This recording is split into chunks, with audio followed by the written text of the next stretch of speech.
Oke, Assalamualaikum warahmatullahi wabarakatuh. Bagaimana kabar teman-teman semuanya? Mudah-mudahan dalam kondisi sehat walafiat, tanpa ada gangguan apapun. Pada video kali ini, saya, Kang Sugi, akan memaparkan bagaimana kita dapat memahami fenomena dalam fisika, yaitu fenomena gerak benda jatuh bagian yang pertama. Pada bagian pertama ini kita akan belajar bagaimana fisika komputasi kita terapkan untuk memahami fenomena gerak benda jatuh dengan menggunakan metode Euler. Sebagaimana telah saya jelaskan pada sesi yang lalu, bahwa fisika komputasi memanfaatkan metode numerik untuk memahami berbagai macam persoalan fisika. Kita akan memulai dari peristiwa atau fenomena fisika yang sangat sederhana, yaitu gerak benda jatuh. Yuk kita ikuti video ini selengkapnya.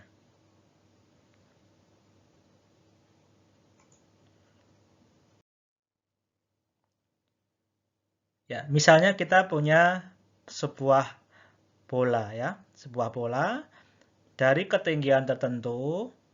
Ini kita jatuhkan, kita lepaskan tanpa kecepatan awal. Misalnya seperti itu. Ya, misalnya ya. Nah, dia akan jatuh ke bawah. Oke. Seperti ini. Ya. Jadi kalau kita peristiwa benda jatuh di dalam kehidupan sehari-hari itu sangat banyak ya, fenomenanya sangat banyak seperti itu. Ini misalnya kita punya benda berupa bola. Nah, bagaimana kita bisa memahami fenomena benda jatuh, gerak benda jatuh ini di dalam fisika? Dalam fisika komputasi, sebagaimana telah kita sampaikan pada sesi yang lalu, langkah-langkah dalam fisika komputasi itu meliputi ada beberapa langkah. Yang pertama adalah kita memodelkan.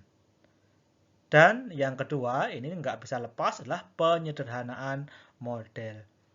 Memodelkan serta penyederhanaan model itu berkaitan dengan perumusan matematika atau persamaan matematika sesuai dengan kaidah-kaidah hukum fisika yang berlaku dalam fenomena tersebut. Jadi, dalam kasus ini nanti kita akan mencoba melihat fenomena gerak benda jatuh itu dengan hukum Newton, karena hukum berkaitan dengan gerak, di mana ini adalah mekanika klasik. Kita akan mendekatinya dengan menggunakan hukum Newton. Kemudian kita akan coba formulasikan dalam persamaan matematika atau model matematika. Langkah 1 dan langkah 2, bagaimana nanti penyederhanaannya, kita akan coba lihat fenomena itu. Langkah berikutnya adalah kita melakukan formulasi numerik. Dari persamaan matematika yang sudah kita susun, kita akan formulasikan solusi dari persamaan itu, sehingga kita dapat memahami fenomena fisika yang ada secara numerik. Ingat, fisika komputasi itu menyelesaikan persoalan fisika dengan bantuan metode numerik. Setelah formulasi numerik kita peroleh, algoritma kita susun, maka kita akan melakukan pemrograman atau membuat kode program komputer. Dalam hal ini nanti kita akan membuat kode program dengan menggunakan Python. Setelah program kita susun, maka kemudian akan dilakukan evaluasi, yaitu melakukan interpretasi terhadap hasil yang diperoleh. Hasil-hasil itu bisa berupa angka, bisa juga berupa visual dalam bentuk grafik. Dengan ada grafik, kita akan lebih mudah memahami fenomena fisika yang terjadi. Jadi, kita akan melihat bagaimana memahami fenomena benda jatuh itu.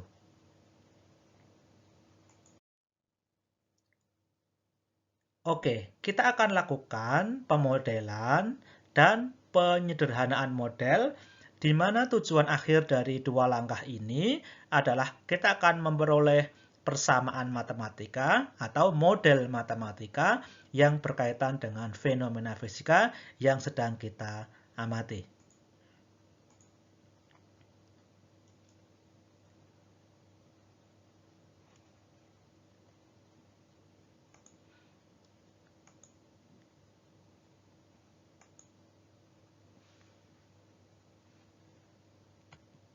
Ya, misalnya ada bola, ya, bola pada satu ketinggian tertentu kemudian dijatuhkan. Ya, pada satu titik, karena ini kita anggap, kita sederhanakan, model ini kita sederhanakan bahwa bola ini bergerak hanya dalam satu lintasan. Artinya satu dimensi saja, yaitu dimensi misalnya sumbu Y saja atau Z saja. Terserah Anda mau mengambil yang mana. Jadi kita asumsikan yang pertama, bolanya dia tidak berputar-putar di udara. Yang kedua, dia melintas hanya satu dimensi saja.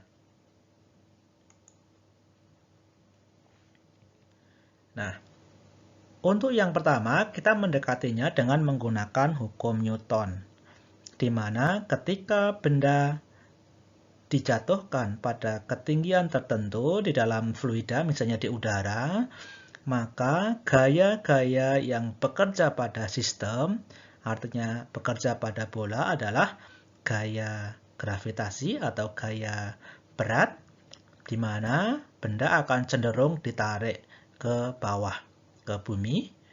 Kemudian yang bersangkutan, bola akan memperoleh gaya hambat, yaitu Fa, ya. Jadi ada gaya hambat sebesar Fa. Sehingga nanti selain dia ada gaya gravitasi, bola juga mengalami gaya hambat. Atau Fa itu force untuk air resistant atau gaya karena gaya hambat udara. Nah, jika kita gambarkan dalam diagram gaya bebas benda, kita anggap sebagai suatu titik, maka akan ada gaya Fg dan yang ke atas adalah gaya Fa. Fa itu gaya hambat udara, air resistant. Yang besarnya secara empirical itu ditentukan adalah CD dikalikan dengan Rho dikalikan dengan A dikalikan dengan V dikuadratkan dibagi 2. Sedangkan gaya gravitasi seperti kita ketahui adalah M kali G. Massa dari bola dikalikan dengan percepatan gravitasi bumi. CD adalah faktor koefisien hambatan udara yang tidak bersatuan. Rho adalah hambat jenis. Rho adalah massa jenis dari fluida yang ada di sekitar bola. Jadi Rho adalah massa jenis dari fluida di sekitar bola. A adalah cross section atau luas penampang melintang dari benda dalam satuan meter persegi. Cross section atau luas penampang melintang itu adalah bentuk dari benda itu jika dilihat pada arah tegak lurus pandangan kita. Jadi misalnya bola, kalau kita intip dari bawah, bentuknya akan berupa lingkaran. Misalnya kotak, gitu, kotak. Itu kalau kita lihat dari bawah atau kita intip dari bawah, persis di bawahnya tegak lurus, bentuknya adalah segi 4 misalnya. Tabung misalnya, berupa tabung, misalnya itu berupa lingkaran, misalnya seperti itu. Dan lain sebagainya. Itu namanya cross section atau luas penampang melintang. Ya, rho, kerapatan udara itu sekitar 1,2 kg per meter kubik. Ya. Kemudian V adalah kecepatan dari benda. Tentu ketika benda itu dilepaskan dari ketinggian tertentu ke bawah, maka kecepatannya adalah ke bawah, arahnya ke bawah atau negatif tandanya. Nah, sesuai dengan hukum 2 Newton, ketika ada resultan gaya yang bekerja pada sebuah benda, maka benda akan mengalami percepatan. Konsep percepatan adalah perubahan kecepatan dalam setiap waktu. Dalam rumusan matematika, percepatan adalah turunan pertama dari kecepatan. Sedangkan kecepatan adalah turunan pertama dari posisi atau jarak. Seperti itu. Nah, sigma F sama dengan M kali A. Jika kita melihat pada ilustrasi ini, diagram gaya bebas benda ini, maka FA arah ke atas, FG arah ke bawah. Kita menggunakan konsensus, ke atas itu positif, ke bawah itu negatif, menggunakan cara itu saja, biar kita tidak mengubah-ubah arah tanda, seperti itu. Jadi sigma F sama dengan MA, maka resultan gaya yang bekerja pada benda adalah FA min FG sama dengan M kali A. FA-nya sendiri sama ya, CD kalikan rho kalikan A kalikan V kuadrat per 2 dikurangi dengan gaya berat MG sama dengan M kali A. Sehingga di sini kita akan memperoleh percepatan A itu percepatan dari benda itu. Ya, percepatan sama dengan CD kali rho kali A kali V kuadrat per 2M min G sama dengan A. Ingat tadi bahwa percepatan adalah turunan pertama dari kecepatan. Kecepatan adalah turunan pertama dari posisi. Sehingga percepatan itu adalah turunan kedua dari posisi terhadap waktu. Ya, jadi kalau Y adalah sebagai posisi atau jarak tempuh benda atau ketinggian dari benda, V adalah kecepatannya, maka A adalah seperti ini. Nah, ini adalah kalau kita lihat persamaan diferensial biasa, ya. Ini ada V, ini ada V, ya. Ini secara analitik kita bisa menyelesaikannya.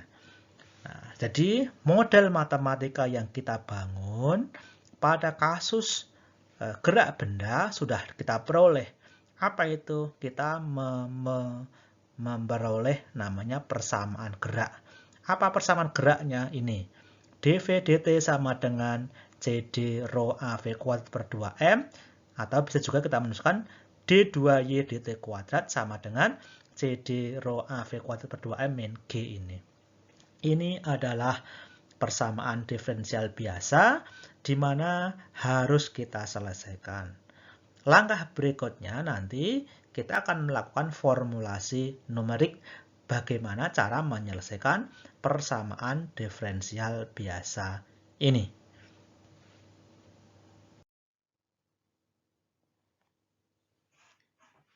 Ya. Langkah berikutnya berkaitan dengan penyelesaian dari formulasi atau model matematika yang sudah kita tentukan adalah kita melakukan formulasi numerik, yaitu bagaimana kita bisa menyelesaikan persamaan diferensial biasa dari fenomena benda yang bergerak jatuh dengan adanya hambatan udara. Nah, sebagaimana kita ketahui tadi bahwa persamaan gerak dari benda yang jatuh dengan hambatan itu dapat dituliskan dalam formulasi matematika atau model matematika seperti ini. Ya, di mana bahwa percepatan dari benda itu dipengaruhi oleh kecepatan dari benda itu sendiri.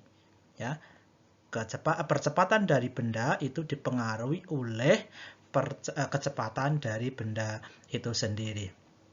Nah, secara analitik Anda sudah pernah memperoleh pengetahuan bagaimana menyelesaikan persamaan diferensial biasa ini pada mata kuliah matematika untuk fisika 1. Dengan demikian, saya berikan tugas untuk menemukan solusi dari persamaan ini, yaitu dV dt sama dengan CD kalikan rho kalikan A kali V kuadrat per 2M dikurangi dengan G untuk ditemukan V-nya. Setelah ketemu V sebagai fungsi dari T, maka Anda dapat menemukan posisi sebagai fungsi dari waktu. Jadi posisi untuk setiap satuan waktu juga Anda bisa temukan secara analitiknya. Oke, tugas Anda yang pertama untuk sesi ini adalah menemukan VT dan YT dengan menggunakan solusi analitik. Silakan Anda menggunakan cara yang Anda peroleh pada mata kuliah matematika.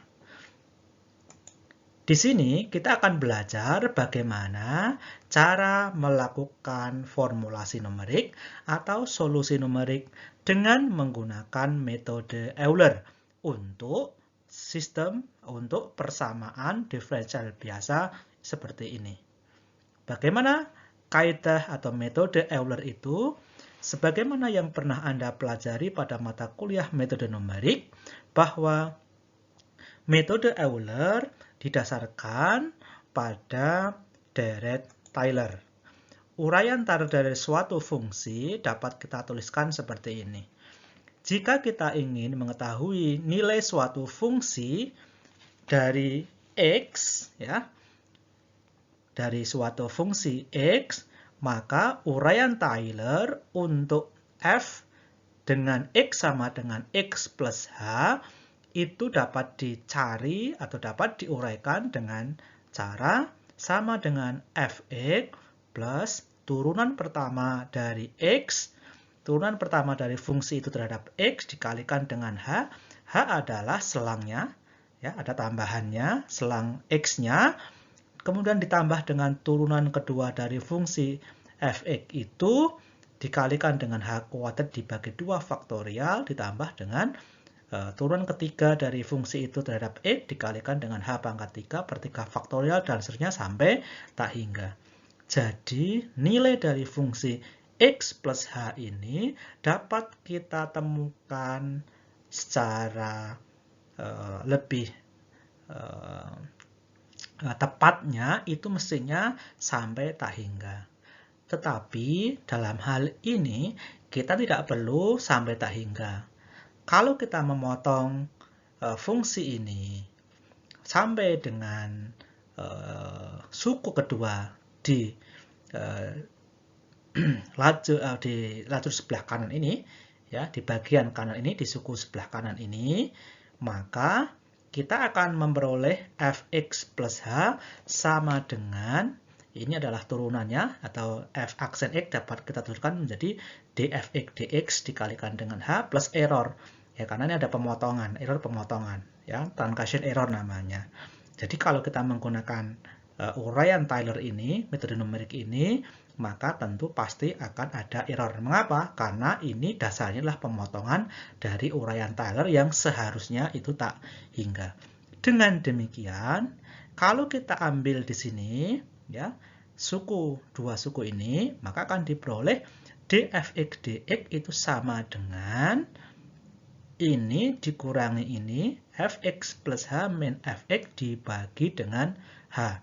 Ingat, h adalah selang waktu. Jika ini berupa fungsi waktu, maka selang waktu. Jika ini fungsi dari x, ya ini berarti selang dari x. Jika ini fungsi dari y, maka ya selang dari y.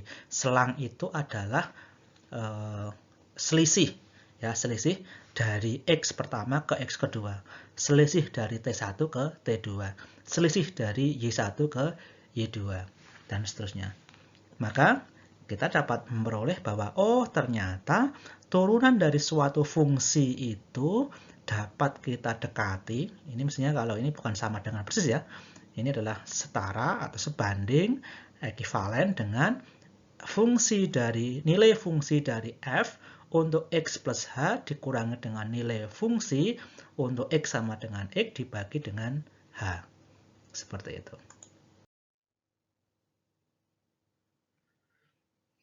Kita akan lanjutkan solusi ini. Bagaimana kita terapkan untuk kasus persamaan diferensial biasa di atas. Dalam mekanika, besaran fisika yang berkaitan dengan gerak berubah terhadap waktu itu dapat kita tuliskan dalam bentuk persamaan diferensial seperti ini. dft dt sama dengan ft plus h min ft dibagi dengan h. Ingat, fungsi ini adalah fungsi terhadap waktu. Misalnya apa? Misalnya posisi. Y sebagai fungsi dari waktu. dy dt itu adalah kecepatan. Maka dy dt itu sama dengan y untuk t plus h dikurangi dengan y untuk waktu t dibagi dengan h. Misalnya seperti itu. Misalnya untuk percepatan. D fungsinya ft-nya adalah vt. Kecepatan. V sebagai fungsi waktu. Maka dvt dt sama dengan vt plus h min vt dibagi dengan h, dan seterusnya. Tentu konsep dasar ini akan banyak terus kita pakai dalam memahami fenomena gerak Newtonian. Misalnya dv dt itu a sama dengan berarti vt plus h dikurangi dengan v sebagai fungsi dari waktu dibagi dengan h, seperti itu. Ya, jadi kalau kita balik, maka untuk menghitung Vt plus H ini, kita akan memperhitungkan Vt, V sebelumnya. Ini T plus H, artinya waktu setelah T. Waktu H setelah T, V-nya itu sama dengan V. V pada saat T ditambah dengan A saat T dikalikan dengan H, seperti itu. Nah, bagaimana untuk posisi? Posisi juga sama. Misalnya dy dt, ini adalah perubahan posisi terhadap waktu, atau kita sebut dengan kecepatan. Kalau begitu, kecepatan itu sama dengan yt plus h min yt dibagi dengan h. Atau posisi sekarang sama dengan posisi mula-mula ditambah dengan V dikalikan dengan H. Ini konsep metode Euler. Untuk lebih jelasnya, mari kita lihat ilustrasi berupa grafik seperti ini. Misalnya ini ada domain waktu. Ya, domain waktu, karena kita bicara mengenai gerak dalam mekanika, di mana besaran fisika, posisi, kecepatan itu berubah terhadap waktu. Misalnya kita tentukan ini indeks ke 0 atau titik ke 0. Ini titik ke 1, titik kedua, titik ketiga. Jadi kalau kita lihat di sini, maka ini T saat 0 gitu. T saat H. Ini serangnya adalah H. Selang waktunya H. Titik I1 sampai I2 jaraknya berapa? H. Satuannya apa? Waktu. Tentunya ini T. Kedua, ketiga jaraknya H. Misalnya kita tentukan seperti ini. Maka tadi kita akan melihat konsep dari metode Euler ini akan lebih jelas dengan ilustrasi yang seperti ini. Di sini, titik ini tentu benda itu akan memiliki kecepatan V0. Ya, ini kita tuliskan V0. V pada titik 0. Seperti itu. Di sini adalah V saat T-nya sama dengan H. Ingat ya, V saat H. Kalau begitu, ini H, berarti V-nya itu adalah T-nya apa? 0. Ya, V mula-mula, karena ini H, ini 0. Kenapa? T plus H, T-nya 0, maka H itu adalah H saja. T berarti 0, A-nya berarti A 0 dikalikan dengan H. Di T ini VH-nya seperti itu. Di sini waktunya sudah berapa? Ini 2H, berarti kan nih H berarti 2H. Di V2H itu berarti kita bisa menghitung VH sebelumnya, ya, sebelumnya ditambah dengan A sebelumnya di sini dikalikan dengan H dan seterusnya.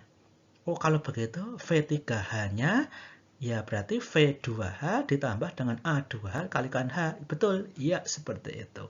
Itu namanya metode Euler. Kalau kita tuliskan dalam bentuk indeks, V di sini ini V0. Kalau di sini ini V1. Tadi kita sudah paham bahwa V di sini sama dengan V sebelumnya, titik 0 berarti V0, ditambah dengan A sebelumnya, A0 dikalikan dengan H. Maka kita temukan V1 sama dengan V0 ditambah dengan A0 kalikan dengan H.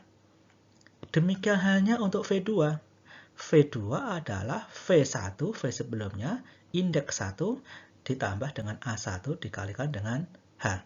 V3 sama dengan V2 ditambah dengan A2 kalikan dengan H.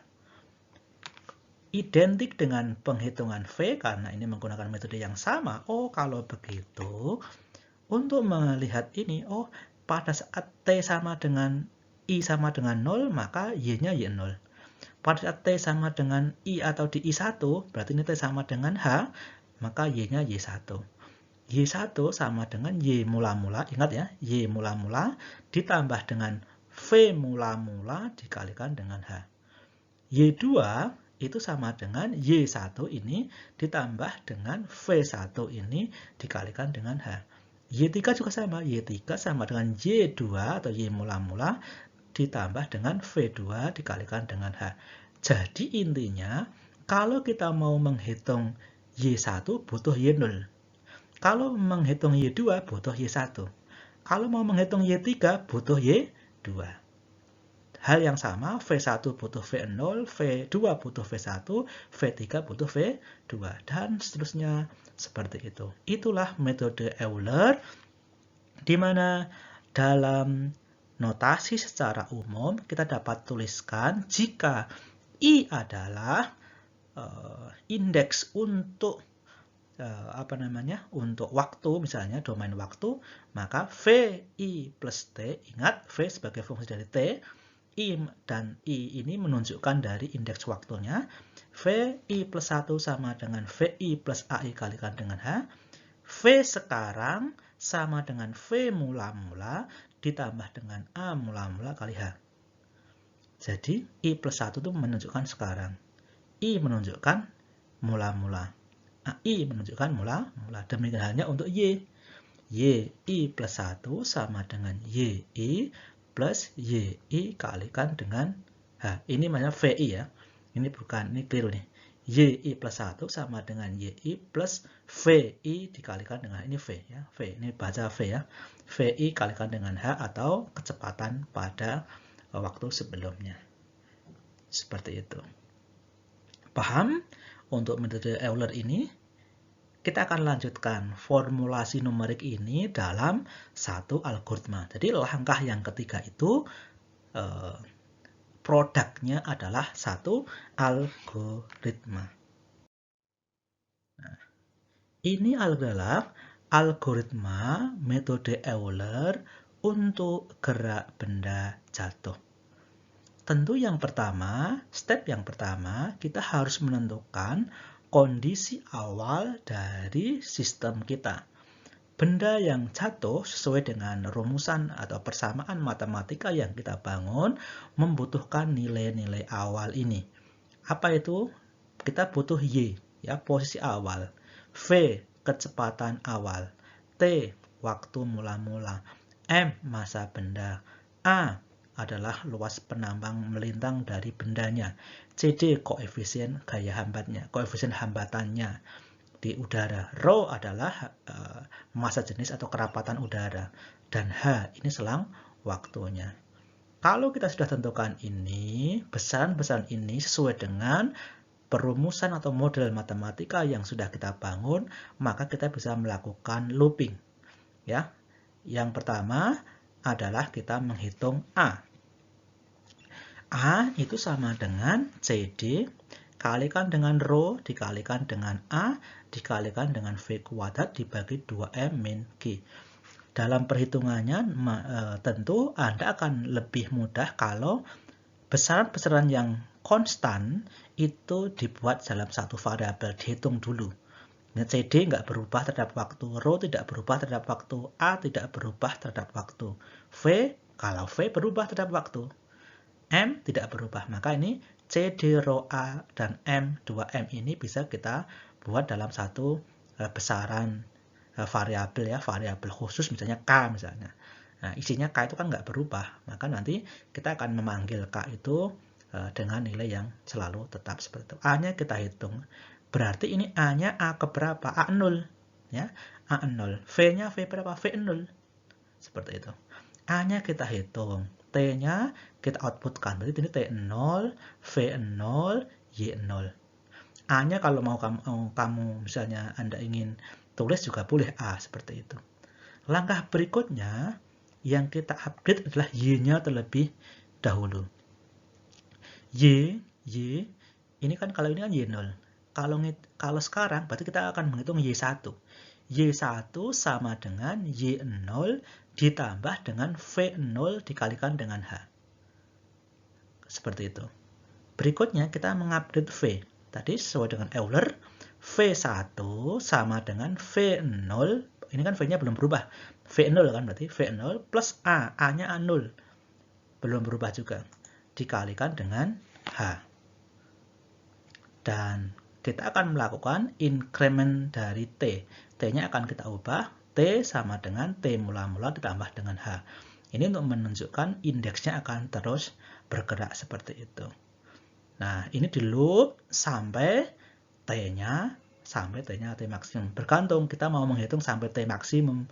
Boleh nggak kita misalnya membatasinya loopnya sampai Y-nya sama dengan 0? Boleh. Ya, ketika Y-nya sudah kurang dari 0, misalnya sudah sampai di tanah, kita berhenti. Boleh juga, nggak ada masalah. Seperti itu. Baru kemudian selesai. Ini adalah metode Euler gerak benda jatuh yang dia memiliki hambatan udara.